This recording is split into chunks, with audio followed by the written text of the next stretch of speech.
customs.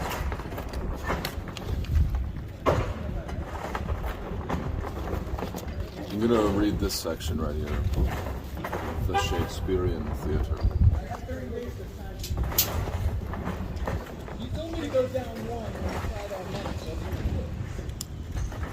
The theaters in which Shakespeare's plays were performed were vastly different from those we know today. The stage was a platform that jutted out into the area now occupied by the first rows of seats on the main floor. What is called the orchestra in America and the pit in England. This platform had no curtain to come down at the end of acts and scenes, and although simple stage properties were available, the Elizabethan theater lacked both the machinery and the elaborate movable scenery of the modern theater. In the rear of the platform stage was a curtained area that could be used as an inner room, a tomb, or any such scene that might be required. A balcony above this inner room, and perhaps balconies on the sides of the stage, could represent the upper deck of a ship, the entry to Juliet's room, or a prison window. A trap door in the stage provided an entrance for ghosts and devils from the nether regions, and a similar trap in the canopied structure over the stage, known as the heavens, made it possible to let down angels on a rope. These primitive stage arrangements help to account for many elements in Elizabethan plays. For example, since there was no curtain, the dramatist frequently felt the necessity of writing into his play action to clear the stage at the ends of acts and scenes. The funeral march at the end of Hamlet is not there merely for atmosphere. Shakespeare had to get the corpses off the stage. The lack of scenery also freed the dramatist from undue concerns about the exact location of his sets, and the physical relation of his various settings to each other did not have to be worked out with the same precision as in modern theater. Before London had buildings designed exclusively for theatrical entertainment, plays were given in inns and taverns. The characteristic inn of the period had an inner courtyard with rooms opening onto balconies overlooking the yard. Players could set up their temporary stages at one end of the yard, and audiences could find seats on the balconies out of the weather. The poorer sort could stand or sit on the cobblestones in the yard, which was open to the sky. The first theaters followed this construction, and throughout the Elizabethan period, the large public theaters had a yard in front of the stage, open to the weather, with 2 or 3 tiers of covered balconies extending around the theater. This physical structure again influenced the writing of plays, because a dramatist wanted the actors to be heard. He frequently wrote into his play orations that could be delivered with declamatory effect. He also provided spectacle, buffoonery, and broad jests to keep the riotous groundlings in the yard entertained and quiet. In another respect, the Elizabethan theater differed greatly from ours. It had no actresses. All women's roles were taken by boys, sometimes recruited from the boys' choirs of the London churches. Some of these youths acted their roles with great skill, and the Elizabethans did not seem to be aware of any incongruity. The first actresses on the professional English stage appeared after the restoration of Charles II in 1660, when exiled Englishmen brought back from France practices of the French stage. London in the Elizabethan period, as now, was the center of theatrical interest. Though wandering actors from time to time traveled through the country performing in inns, halls, and the houses of the nobility, the first professional playhouse, called simply the Theatre, was erected by James Burbage, father of Shakespeare's colleague Richard Burbage, in 1576, on lands of the old Holywell Priory, adjacent to Finsbury Fields, a playground and park area just north of the city walls. It had the advantage of being outside the city's jurisdiction, and yet was near enough to be easily accessible. Soon after the theater was opened, another playhouse called The Curtain was erected in the same neighborhood. Both of these playhouses had open courtyards and were probably polygonal in shape.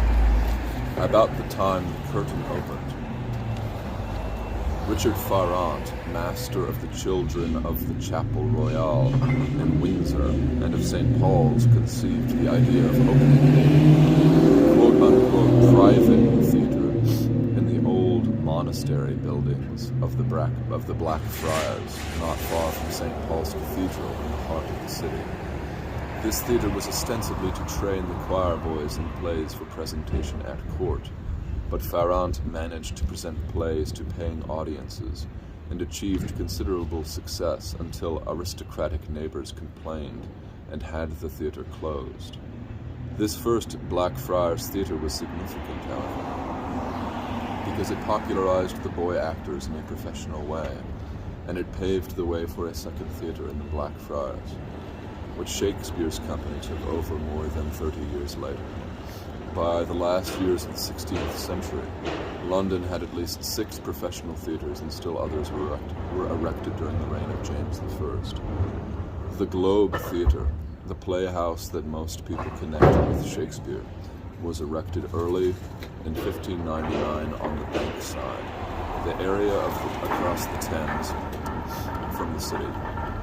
Its construction had a dramatic beginning, for on the night of December 28, 1598, James Burbage's sons, Cuthbert and Richard, gathered together a crew and tore down the old theatre in Holywell and carted the timbers across the site that they had chosen for a new playhouse.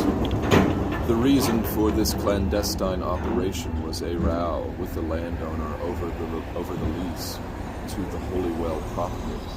The site chosen for the Globe was another playground outside of the city's jurisdiction, a region of somewhat unsavory character. Not far away was the Bear Garden, an amphitheater devoted to the baiting of bears and bulls. This was also the region occupied by many houses of ill fame licensed by the Bishop of Winchester, and the source of substantial revenue to him.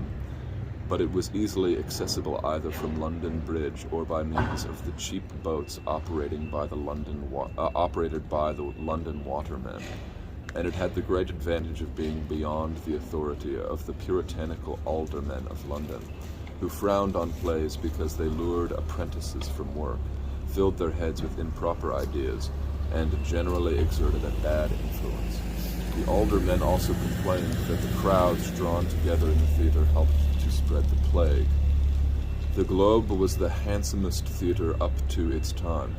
It was a large building, apparently octagonal in shape, and open like its predecessors to the sky in the center, but capable of seating a large audience in its covered balconies. To erect and operate the Globe, the Burbages organized a syndicate composed of the leading members of the dramatic company, of which Shakespeare was a member. Since it was open to the weather and depended on natural light, plays had to be given in the afternoon. This caused no hardship in the long afternoons of an English summer. But in the winter, the weather was a great handicap and discouraged all except the hardiest. For that reason, in 1608, Shakespeare's company was glad to take over the lease of the second Blackfriars Theatre, a substantial, roomy hall constructed with the framework of the old monastery building. This theatre was protected from the weather, and its stage was artificially lighted by chandeliers of candles. This became the winter playhouse for Shakespeare's company, and at once proved so popular that the congestion of traffic created an embarrassing problem. Stringent regulations had to be made for the movement of coaches in the vicinity. Shakespeare's company continued to use the Globe during the summer months. In 1613, a squib fired from a cannon during a performance of Henry VIII fell on the thatched roof of the Globe. And the Globe burned to the ground. The next year it was rebuilt. London had other famous theatres. The Rose, just west of the Globe, was built by Philip Henslow, a semi-literate denizen of the Bankside, who became one of the most important theatrical owners and producers of the Tudor and Stuart periods. What is more important for historians, he kept a detailed account book which provides much more information about theatrical history in this time. Another famous theatre on the Bankside was the Swan, which a Dutch priest, Johannes de Witt, visited in 1596.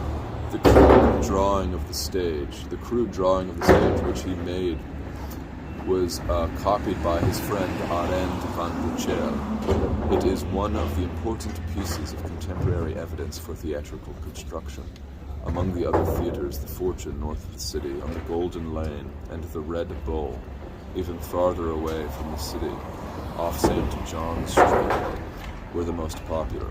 The Red Bull, much frequented by apprentices, favored sensational and sometimes rowdy plays. The actors who kept all of these theatres going were organized into companies under the protection of some noble patron. Traditionally, actors had enjoyed a low reputation. In some of the ordinances, they were classed as vagrants. In a phraseology of the time, quote, rogues, vagabonds, sturdy beggars, and common players, unquote, were all listed together as undesirables. To escape penalties often meted out to these characters, organized groups of actors managed to gain the protection of various personages of high degree. In the later years of Elizabeth's reign, a group flourished under the name of the Queen's Men, another group that had the protection of the Lord Admiral, and were known as the Lord Admiral's Men. Edward Allen, son-in-law of Philip Henslow, was the leading spirit in the Lord Admiral's Men. Besides the adult companies, troops of boy actors from time to time also enjoyed considerable popularity. Among these were the Children of Paul's and the Children of the Chapel Royal. The company with which Shakespeare had a long association had for its first patron Henry Carey, Lord Hunson, the Lord Chamberlain, and hence they were known as the Lord Chamberlain's Men. After the accession of James I, they became the King's Men. This company was the great rival of the Lord Admiral's Men, managed by Henslow and Hammer. All was not easy for the players in Shakespeare's time, for the aldermen of London were always eager for an excuse to close up the Blackfriars and any other theatres in their jurisdiction. The theatres outside the jurisdiction of London were not immune from interference, for they might be shut up by order of the Privy Council for emanating politics, or for various other offences, or they might be closed in time of plague lest they spread infection. During plague times, the actors usually went on tour and played the provinces wherever they could find an audience. Particularly frightening were the plagues of 1592 to 1594 and 1613, when the theatres closed and the players, like many other Londoners, had to take to the country. Though players had a low social status, they enjoyed great popularity, and one of the favored forms of entertainment at court was the performance of plays. To be commanded to perform at court conferred great prestige upon a company of players, and printers frequently noted that fact when they published plays. Several of Shakespeare's plays were performed before the sovereign, and Shakespeare himself undoubtedly acted in some of these plays. Shakespeare acting in front of royalty, in front of the king and the queen.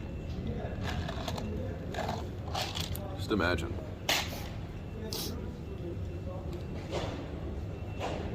You write a play, you act in it, at court.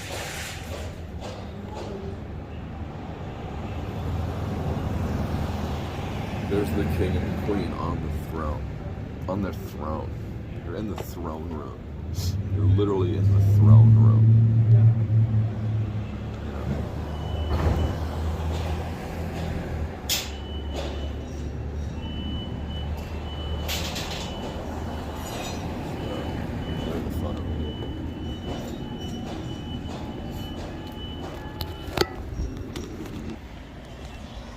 I'm not allowed to smoke in this little courtyard area. Just gonna walk and talk. It only took 15 minutes to read through it. It felt like a lot longer, so no.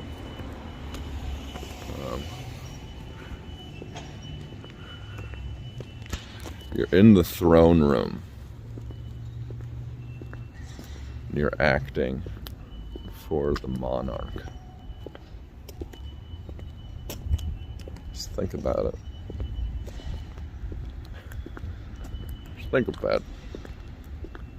How wild is that? How totally wild is that?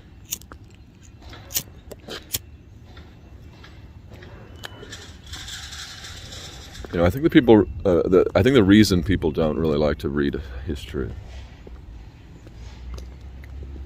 or study it all too well is history is really only interesting when it is brought to life. And you know, Shakespeare himself was doing history. He was directing plays which were histories. King Henry VIII, King Henry IV, Part 1, Richard III. All of these plays of Shakespeare's, many of them, I mean, were histories. You know, were histories. And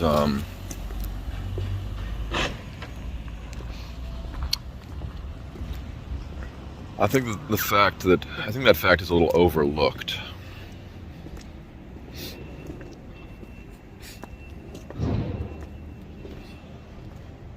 You know, they're basically like period pieces. Because the histories are often of fairly recent make.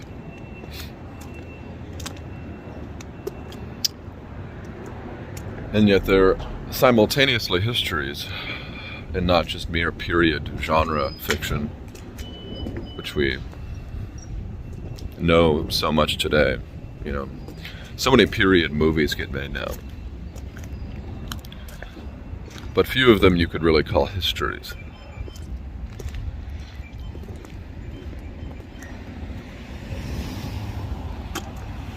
Very few of them. You know.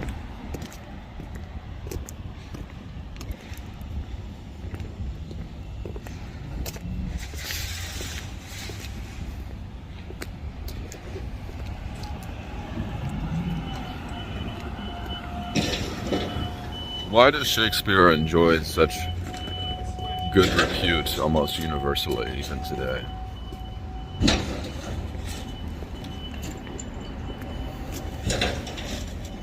You know, why does he command such respect?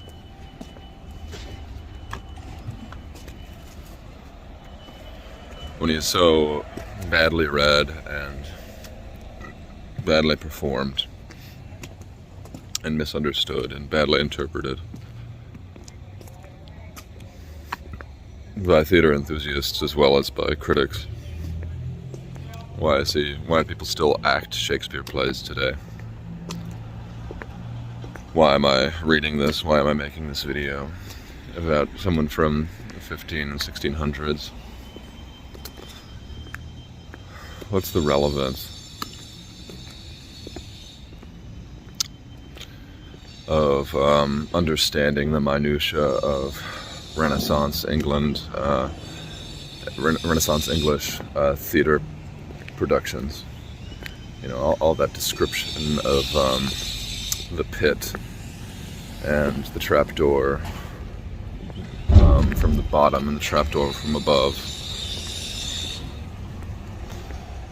What's the meaning of that? Why bother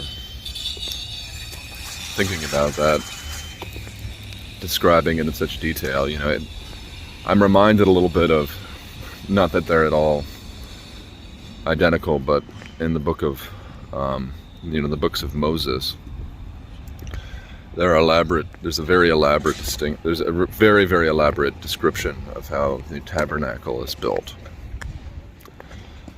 You know, there are angels to one side and angels to the, and there's a certain type of wood that's inside of another certain type of wood. Why does Holy Scripture take the pains to describe something in such finely engraven detail, when all it essentially is a box that is borne on the shoulders of those carrying it, Well, I think the reason is because when one gets deep into the books of Moses, if one feels so called to read and fully digest the drier portions of the Old Testament, of the Pentateuch, it's possible, given what is in the Bible, to bring that fully to life in one's imagination. And there's nothing of great theological import about it. It's not really the point. I mean, I think there could be theological benefits to be gained, but really the interest in visualizing something like the tabernacle, or I'm sure there are plenty of other examples, especially in the Old Testament. The value of that has more to do with piety than with scholarship.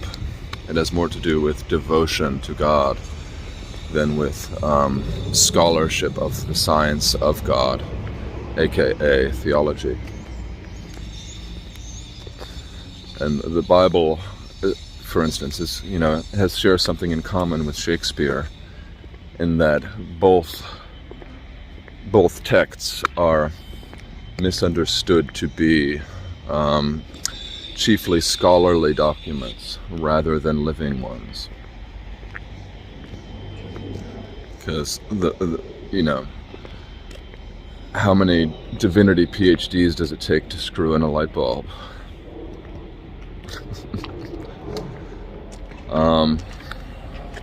Two, one to say, let there be light, and the other to flick the switch.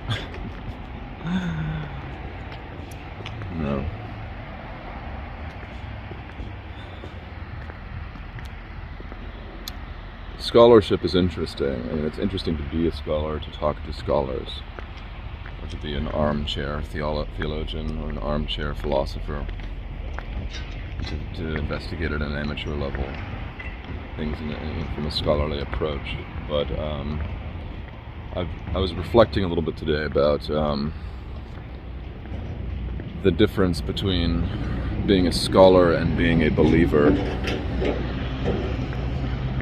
being an adherent to a faith versus being someone who studies that faith as a kind of hobby. Yesterday I was at a bar, I was doing karaoke, and I talked to this guy who almost went to a Protestant seminary, and now he's agnostic, but he still likes the old hymns, and he had some kind of Trinity, Irish Christian Trinity tattoo. And I asked him, if he's an agnostic now, why does he have that tattoo, and why does he like singing old hymns? And his response, I thought, was a good one. He just said, well, I still like these things. They're just, I just don't believe in the God. But the hymns are awesome, and this symbol is beautiful, and it's an attitude I could sort of respect, because I could tell it was honest. It was a very honest kind of attitude this guy had towards his lack of faith. But I feel like scholars often can fall into the trap of doing the reverse. If you read Middlemarch by George Eliot, there's the character of Casaubon, who's this decrepit old man who gets the young beauty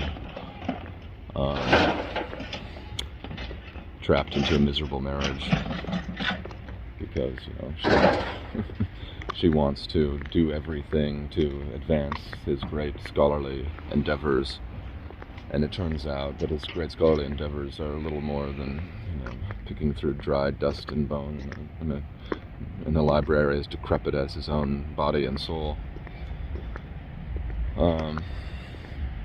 And scholarship, it's like I'd rather have that guy at the bar who is agnostic and recognizes the beauty of aspects of the Christian faith than have someone who is a scholar who does not recognize the beauty.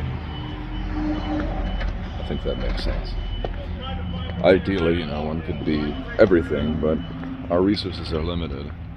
I was talking to these Anglican seminary students today. I had this seminary in Pennsylvania, and I said, I'm a Catholic, and I like being a Catholic because it's more simple.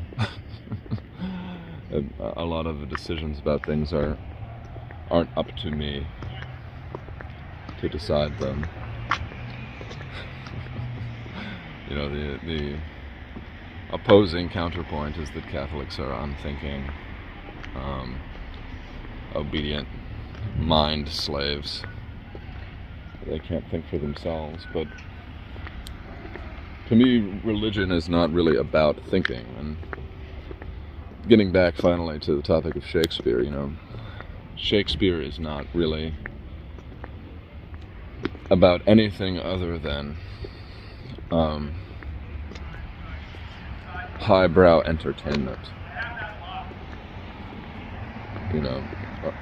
There's a kind of truth-telling that takes place through the telling of stories and the performing of plays, but it still remains primarily an act of entertainment.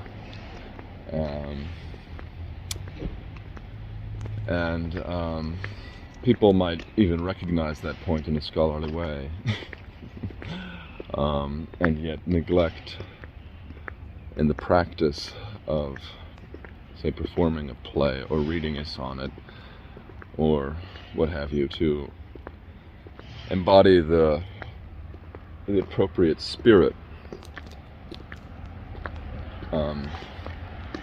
which the thing being admirably posed derives its essence from.